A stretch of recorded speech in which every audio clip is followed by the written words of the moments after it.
Hey, what's up folks? This is Keith and you're watching Barber's Auto Help. Thank you so much for watching. In today's video, I'm going to show you how to replace an ignition coil on a Duratec 2.0. Now this particular Duratec 2.0 that you see right here came out of a 2014 Ford Focus and it's equipped with a DPS6 transmission. This information is actually going to be applicable to any Ford Focus from 2012 to 2018 that has the 2.0 Duratec in it with a DPS6 transmission. So that being said, let's go ahead and get into it. First thing you want to do, you want to identify what coil you're working on here. Now this is cylinder number 1, 2, 3, and 4.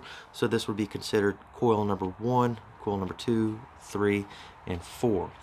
Now for simplicity, we're just going to go with one coil, coil number 2. It's the same for all 4. Let's go ahead and do this. Starting out with the connector here, you got this retainer that just has to be pulled back like that. Once the retainer is released, squeeze the connector, unlocking the locking tang, and pull the connector back.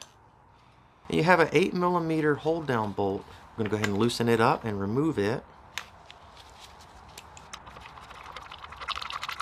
And then the ignition coil pulls right up, just like this.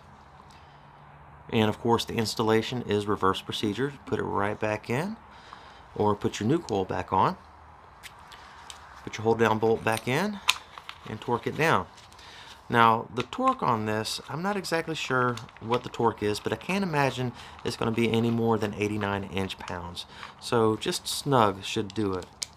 You can always refer to a repair manual to be 100% sure. Snug it down. Take your electrical connector, push it back on, make sure it snaps. Give it a tug, make sure it's secure.